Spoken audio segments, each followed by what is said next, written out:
Hanno ostacolato la barca e il tempo iniziato. Lascio mamma la dolce saletta.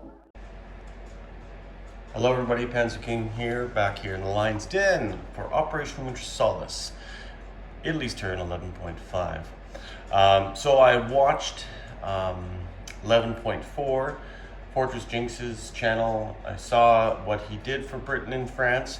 However, I just haven't made the changes on this map. I just haven't had time, been super busy with work, but I will get to it hopefully maybe today or a little bit later on.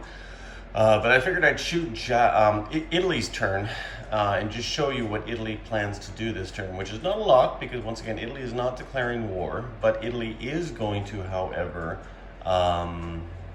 do maybe a few controversial moves. But I find it interesting and I would like to try it and go down this avenue. And it's really on what they're planning on building.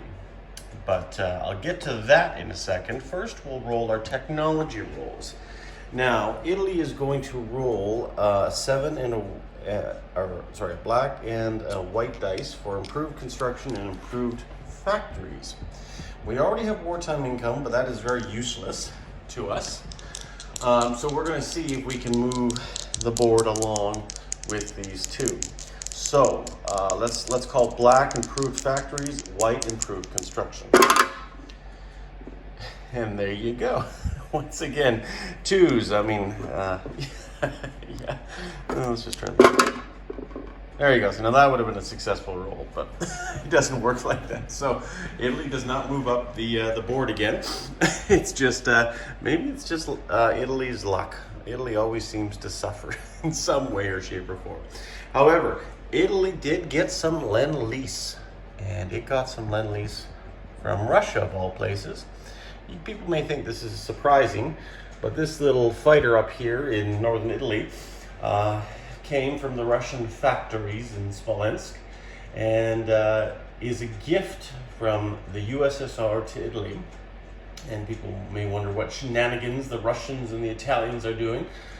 But an agreement was struck between Italy and Russia that Italy would never attack Russian soil for the duration of this war if we, the Russian people, supplied Italy with a way to defend its home country against the evil capitalists, the Allies. So that's currently what that could be about. The Italian propaganda could be spinning a different story, but it makes sense on all sides, and that's more than likely the story that the Italian government's going to stick with. But nonetheless, Italy is now richer with one fighter, which is very nice to see, and has an ability to protect its home borders. And of course, logic being a stronger Italy means a buffer zone between Commonwealth forces and Russia's plans to do whatever it wants to do. If it wants to attack south where the British Empire is, Italy can maybe divert some of those forces if and when they ever decide to go to war. But what is Italy's buy this turn? Well, Italy knows that right here, Force Z and Force H, down here in the Mediterranean, Britain still has remained the bulk of its surface fleet. The Royal Sovereign, the Ramillies, and the Royal Oak, all Revenge-class battleships. 3 of them, in fact, plus the battlecruiser the Hood. But a sizable force nonetheless. Now, keep in mind, this might be outdated because, like I say, Britain has moved a lot of stuff around. I just have to show it later on. But right now, for now, we're just going to do Italy's turn, and I'll update it later because Italy's not going to war. However, Italy has 2 battleships of its own, the Count d'Avour and the Giulio Cesare.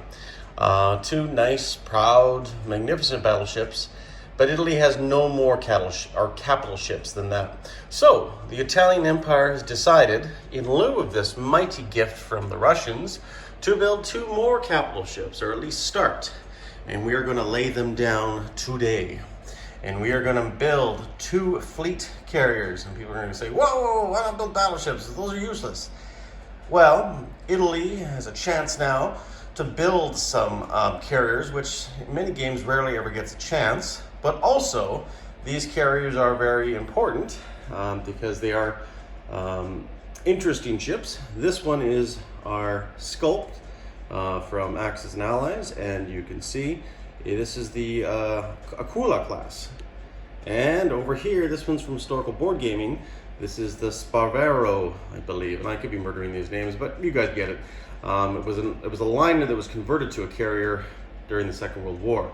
So, why, you may ask, why 2 carriers? Well, they are capital ships and also can go towards the count at the end of the game, but they also give Italy a greater offensive power and punch when and if Italy decides to do some combat moves in the Mediterranean. So, having the ability to land does help big time. And also having the carriers there, even if the carriers aren't fully loaded, at this point, hopefully down the road soon will be. So 3 turns away, since we are in the end of 41, the end of 42, these carriers hopefully will maybe, or at least maybe one of them, will be touching the warm waters of the Mediterranean. So that is what Italy is doing, and those are going to go on the production queue. Those 2 beautiful carriers, and we'll see if they ever get completed and built. They're $5 a pop. Italy's money this turn is pretty much maxed out with that. So that is what Italy has decided to do, and Italy overall can't really do much else. It is going to recall this transport down here and join the 6th Fleet and bring it back up there. This fighter, for all intents and purposes, might as well go into Rome. It doesn't need to, but might as well join the rest of its air force down here. And for now, I think Italy will call that a done deal. Like I say, not a lot, and I haven't, like I say, updated a lot of the British forces and movements here, but I will, in short order, do that when I get a chance sometime later this evening, and everything will be up to date, and hopefully the Americans, Jinx's channel 11.6 will be done and completed, and we can move on to 1942.